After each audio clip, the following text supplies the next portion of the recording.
Hiver 58 avant Jésus-Christ, quelque part à la frontière des Éduins et des Séquanes. Mais plutôt du côté des Éduins, dans un village du nom de Cabillonum. Eh ben, te revoilà déjà à table? Ouais, moi les réunions à la con où on se regarde entre quatre yeux à causer dans le vent, ça me gonfle. Et il en est ressorti quoi? J'en sais rien, me suis barré à la fin des présentations. Ah, En plus, il fête un anniversaire. Allez, viens, trinque avec nous. ah, et c'est l'anniversaire de? Bah, si j'ai bien compris, c'est l'anniversaire de mariage des dieux 45 et des dieux 51. Ah ouais, c'est un bon millésime alors, hein? Ah ouais, c'est clair. Au fait, Féonia a été blessée par un assassin. Ah, où ça? À l'épaule, hein, c'est rien de grave, mais... Et elle est où, là? Elle est à l'infirmerie. Regarde mon pichet, je reviens. Eh bien, où va-t-il comme ça? Rejoindre Féonia qui a été blessée par un assassin. J'avais dit de faire attention. Et c'est grave? Oh non, 3 fois rien. Donc rien, ou rien au cube. Il y a Craptorius que ça a l'air d'inquiéter, hein. Non, mais je sais que notre Féonia est une dure à cuire. Et moi, je l'avais prévenu. Comme d'habitude, on ne m'écoute jamais. Non, ce qui m'inquiète plus, c'est l'effectif de la 3ème Légion. Ah oui? Une grande partie de nos légionnaires doit partir en retraite. Nous avions rappelé des vétérans pour un service supplémentaire de 3 ans, mais maintenant je dois les libérer. C'est la loi. Et comme nous n'avons pas le temps d'en former de nouveaux, je vais devoir demander à Rome de nouveaux auxiliaires, je pense. Je viens de demander aux étudiants et ils m'ont dit qu'ils violaient personne dans les entrailles de sanglier fumant, hein. Et j'y confirme. Bon, rentrons au camp. Nous devons aller au camp de César de l'autre côté de la Rare demain. Ils ont dit qu'ils ne jouaient jamais avec la nourriture. La nuit même, à quelques mètres du camp de la 3e Légion. C'est peut-être pas très prudent de faire un feu dans la forêt. C'est clair, on risque de se faire attaquer par un troupeau de cerfs en rut. Quoi? Ouais, un cerf en rut, en fait, c'est comme un cerf-volant, mais ça vole pas. Ben non, y a rien dans la forêt, à peine des lapins. Dans la forêt, il y a des lapins et des romains. Et c'est quoi ça? Oh, c'est un air qui me trotte dans la tête depuis quelque temps. Et t'en as un autre d'air. Oui, l'air con, je sais. Oui, mais... Bon, Raptorius, tu finis ton pack de 24, on va bientôt partir. Pourquoi on a dû partir aussitôt? À cause des assassins de César qui traînent dans le coin. Fallait éviter qu'ils nous voient sortir du camp en pleine journée. Pourquoi les soldats ils restent au camp? C'est plus discret comme ça. Et pourquoi Féonia elle a le droit de rester au camp, elle? Mais parce qu'elle est blessée. Pourquoi? Et pourquoi tu fermerais pas ta gueule? Silence. Là-bas, un mouvement. Éteignez ce feu, tout le monde au sol. Au sol, ça je peux faire. Ah oui, les officiers romains ont développé un langage de signes divers pour communiquer. Malheureusement, vous ne pouvez pas les voir, donc je traduirai. Alors là, le sénateur demande à Sextus Pompée ce qu'il voit. Alors là, Sextus Pompée répond qu'il n'en est pas sûr et qu'il va approcher. Le sénateur lui dit d'être prudent. Crétinus indique qu'il a un périscope portatif. Le sénateur demande ce qu'est un périscope portatif. Là, Crétinus explique que c'est un dispositif pour voir sans être vu.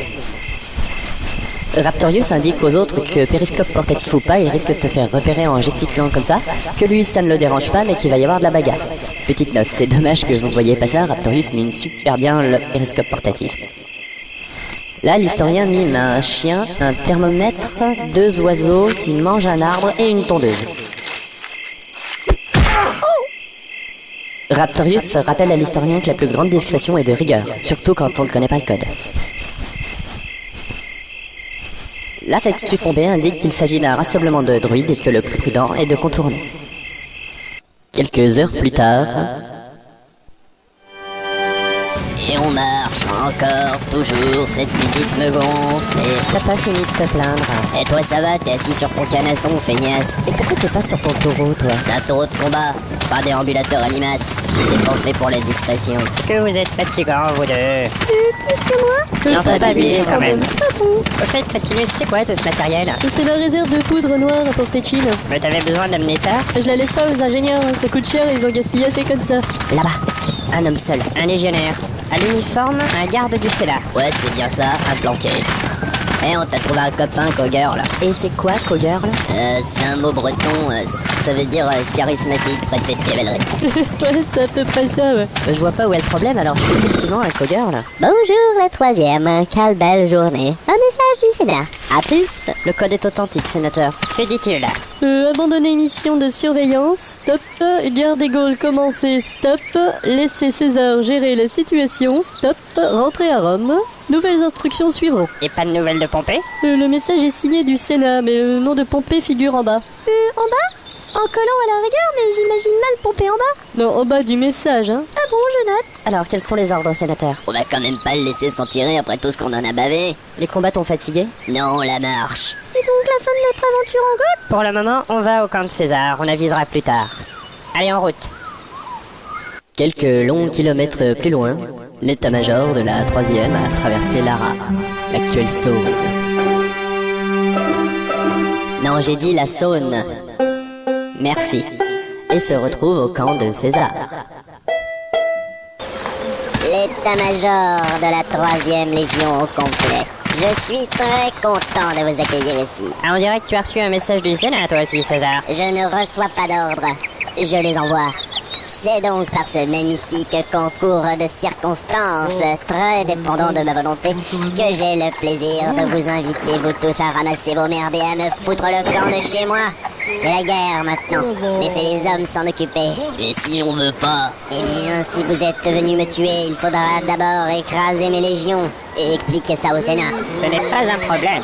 On va les écraser sous nos sabots. Mes gars vont les fumer au narguilé. Il restera rien pour les funérailles. Oui, on peut taper très fort, hein. T'es pas très doué là sur ce coup. Attendez. La provoque dans l'armée romaine pour les nuls? T'as trouvé ça où, toi? C'est Raptorius qui m'a connu. Ah oui, ça y est. On va tellement vous plomber avec nos pylônes que vos morveux consanguins auront 10 trous de balles jusqu'à la 20e génération. Ah oui, quand même. Bravo, Roger. Du grand art, hein. Vulgaire mais efficace. Vous ne vous en tirerez pas comme ça. Et comment qu'on doit s'en tirer alors? Écoutez, vous allez avoir des vacances au bord de l'Adriatique. Prenez le temps d'y penser et envoyez-moi une carte postale. Compte sur nous pour te préparer une pension complète au Tullianum. Et tu seras combien, morveux? Il sera 2 avec moi. On sera tous ensemble, César. Pour le moment, les Romains te suivent. Il est plus facile de croire en un homme providentiel qu'en la loi. Mais tôt ou tard, tous verront ta vraie nature. Et nous serons les premiers à te sortir de Rome. Ouais, c'est ça, j'en parlerai à mon cheval. Non mais il a réponse à tous, cet enfoiré. Dis, César, t'étais pas mouillé dans l'affaire Catilina? Hein?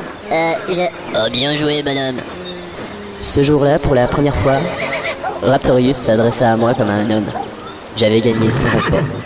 Bon, rêvasse pas, on est parti. Oui, j'arrive.